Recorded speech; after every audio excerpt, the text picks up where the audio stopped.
How to make a reel, કઈ રીતે? તો ભાઈ રીલ બનાવી કઈ રીતે? કઈ કેમેરામાં ઉતારું યા આઈફોન યા એન્ડ્રોઈડ? કેવું કલર ગ્રેડ કરવું? કેવા સોંગ વાપરવા? કેવી રીતે એક્ટિંગ કરવી? બહુ જ બધા સવાલ છે. કયા કપડાં પહેરવા? કપડાં પહેરવાથી બી વાયરલ થાય યા હેશટેગ વાપરવા? અને મેઇન કઈ રીતે અપલોડ કરવી તો જો વાયરલ થાય? અરે યાર એના માટે અલ્લા ભાઈ મારી તો રીલ વાયરલ જ નહીં થતી, વ્યૂઝ જ નહીં પડતા, માંડ 10 કાતા વ્યૂ પડતા હશે, એ બી મારા ઘરના લોકોને. તો એના માટે શું કરું? તો હું બેઠો છું ને, હું શું કામ બેઠો છું? તો આખો વિડીયો જોજો. એના માટે પહેલાં તમારે જરૂર હશે થોડીક વસ્તુઓની. પહેલી તો કપડાં, સેકન્ડ લોકેશન, થર્ડ શૂટર અને સ્ટેન્ડ, ફોર્થ એ આગળ જઈને જોઈશું. પહેલાં આપણે આ પ્લાનિંગને ઝેરોક્સ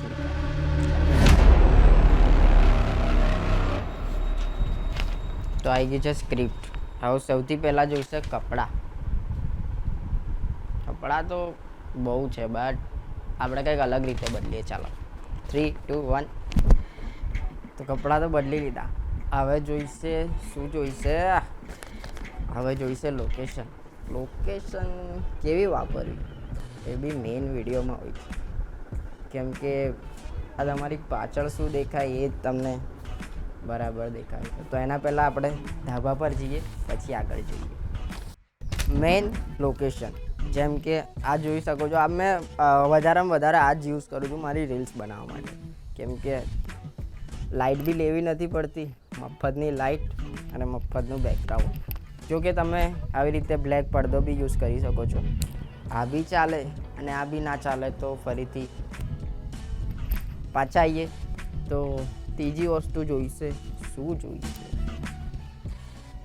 થર્ડ છે શૂટર, જે કોઈ બી હોઈ શકે. જેમ કે આપણે બોલાવી લઈએ, ચલો, કેમ કે આજે તમને રીલ્સ બી શૂટ કરીને બતાવવાની. કોપીરાઇટ પડશે કારણ કે સોંગ ચાલે છે. હલો, હા ભાઈ, ક્યાં છે? અરે યાર રીલ્સ ઉતારવાની હતી યાર. આવાશે પણ સાંજે તો પછી લાઇટ નહીં ઓછું થઈ જાય. સારું, ચાલ મૂકવાનું. તો બાય ધ વે શૂટર ના હોય તો મળાવું તમને મારા બીજા. તો આ છે મારો સેકન્ડ શૂટર, જે મને હર વખત કામ લાગે છે. કોઈ આવે યા ના આવે, આ તો હંમેશા હોય જ છે. તો તમે બી બાય કરી શકશો એમેઝોન એન્ડ ફ્લિપકાર્ટ, મીશો, કંઈથી બી લોકલ માર્કેટમાંથી બી બાય કરી લેજો. તમે જો રીલ્સ યા યુટ્યુબના વિડીયો બનાવવા માંગતા હોય તો આવું કોઈ સ્ટેન્ડ લઈ લેજો, જે તમને બહુ જ હેલ્પ કરશે.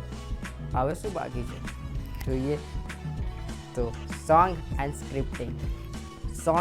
સ્ક્રિપ્ટિંગ, જે તમને કંઈ બી મળી જશે. સ્ક્રિપ્ટિંગ તો અહીંયાથી લેવી પડશે, એન્ડ સોંગ ઇન્સ્ટાગ્રામના સર્ચ પેજમાં જઈને ટ્રેન્ડિંગ ઓડિયો લખશો તો બી મળશે, યા યુટ્યુબ પર ટ્રેન્ડિંગ ઓડિયો 2024 લખશો તો બી મળશે. ચલો માન લો આવી ગયા કપડાં, સોંગ આવી ગયું આપણા પાસે, શૂટર બી આવી ગયું, બટ બાકી શું રહ્યું? મેન જેમાં વિડીયો ઉતારશો તે quality and content. By the way મેં તમને લોકોને ઇન્સ્ટાગ્રામ પર એક મેસેજ પૂછ્યો હતો કે તમને લોકોને શું પ્રોબ્લેમ આવે છે એડિટિંગ કરતાં. તો તમે લોકોએ બહુ જ સારો રિસ્પોન્સ આપ્યો છે. એમાં પહેલા ભાઈનો મેસેજ છે કે ભાઈ રીલ્સ બનાવવા માટે સારો ફોન નથી, તો ફોનની જરૂર નથી. આજે ક્વોલિટી એન્ડ કન્ટેન્ટ. ક્વોલિટીની વાત કરીએ તો ડઝન્ટ મેટર કે તમે કયા ફોનમાં શૂટ કરો છો. તમે કોઈ બી ફોનમાં, આઈફોન છે કે એન્ડ્રોઈડ છે, કોઈ બીમાં શૂટ કરી શકો છો.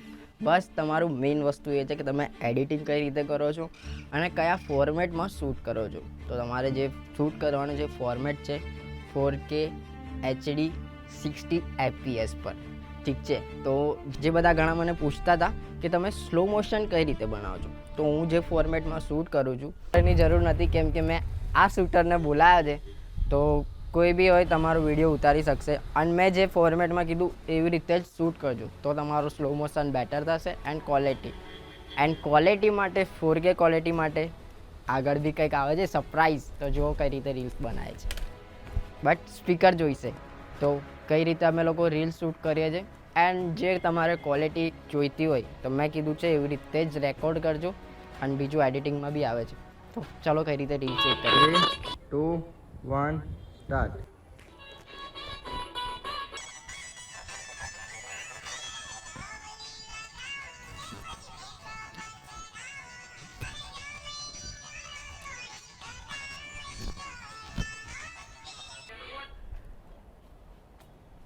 બાય ધ વે આવી રીતે શૂટ કરવાનું હતું એન્ડ આવે જશું આપણે એડિટિંગ મોડ પર. ઠીક છે, ચલો. એડિટિંગ જે તમે ફોનમાં બી કરી શકશો અને પીસીમાં બી કરી શકશો. ડિપેન્ડ તમારા પર છે કે તમે કઈ એપમાં એડિટિંગ કરવા કહો છો. એન્ડ નેક્સ્ટ વિડીયો એના પર જ લાવવાનો છું, કેમ કે આ વિડીયોમાં હું બતાવવા રહીશ કે એડિટિંગ કઈ રીતે કરવાનું, તો બહુ જ 1-2 કલાકનો બની જશે. એના કરતાં આપણે નેક્સ્ટ પાર્ટમાં રાખીશું કે એડિટિંગ એન્ડ અપલોડિંગ મેઇન વસ્તુ એમાં જ છે. એન્ડ એક વાત એ કે આપણે જે ઉપર વિડીયો શૂટ કર્યો ને એ કંઈક આવો દેખાશે એડિટિંગ કર્યા બાદ. દેખો, લવલી લગાવો કે પછી મેકઅપ ચડાવો, અરે ગમે ઈ કરો તો ઈ કટારો 2000.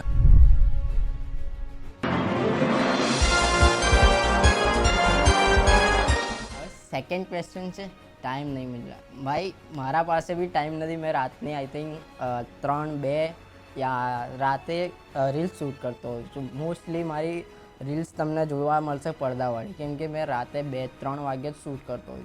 દિવસે કંઈક ને કંઈક કામ હોય એ કારણથી ટાઈમ નહીં હોતો. બટ ટાઈમ મેનેજ કરતા શીખો. 5-10 મિનિટ કાઢી લેશો તો એમાં કંઈ વાંધો નહીં આવે. ત્રીજો સવાલ છે કે સોંગની ક્લિપ યાદ નથી રહેતી. મીન્સ ખબર ના પડી, બટ ભાઈ એવું કહેતા હશે કે સોંગની લિપસિંગ યાદ નહીં રહેતી. તો લિપસિંગ ના યાદ રહે એના માટે તમે લોકો એવું કરો કે સોંગ સાંભળ કરો, જેથી તમને મોઢે ચડી જાય. હવે મારે કેવું, કોઈ બી આ બાજુમાં સોંગ ચડાવે ને, મીન્સ વગાડે ને, તો મારે મોઢા પર ઓટોમેટિક જ આવી જાય. હું ગાતો નથી, ઓનલી લિપસિંગ જ કરતો ફરું છું, એવું થાય છે. પછી ચોથો સવાલ છે આવડતું જ નથી. એ અહીં પાછળ બેઠો છે એનો જ સવાલ છે. બોલો, આવડતું નહીં, આટલું શીખીને કહે છે કે આવડતું નહીં.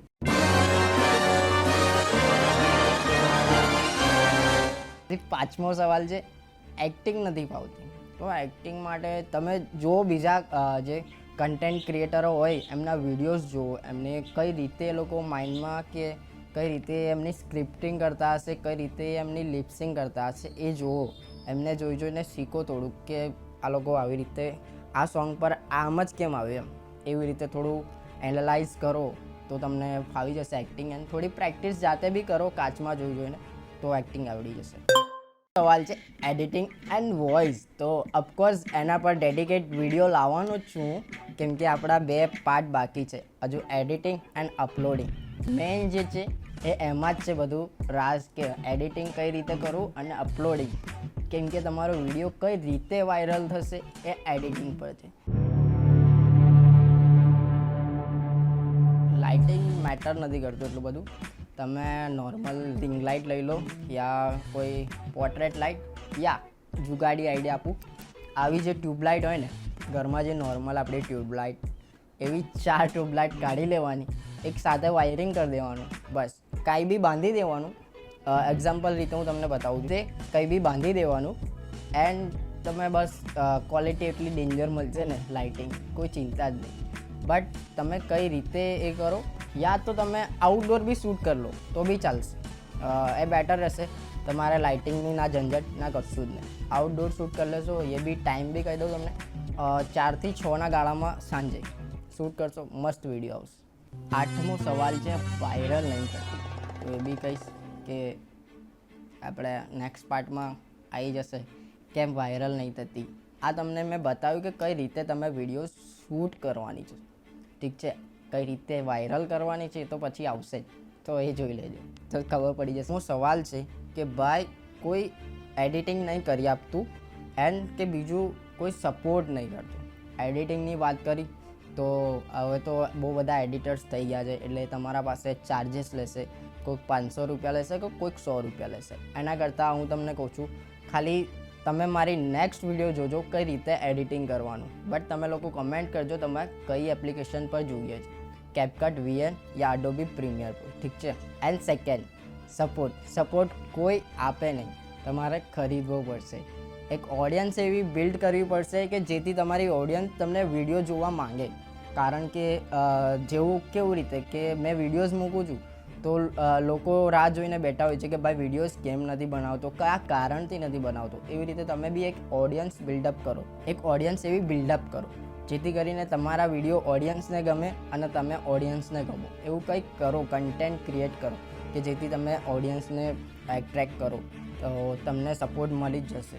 એવું ક્યાંક કે કંઈક મોટા ક્રિએટરો હોય એમની તમે સ્ટોરી મુકાઈ દેશો તો તમારી એક વિડીયોઝ પર 5000 વ્યૂઝ આવશે, પછી પાછા 100 ને 200 ને 300 એ આવવાના હતા એના એ જ આવશે.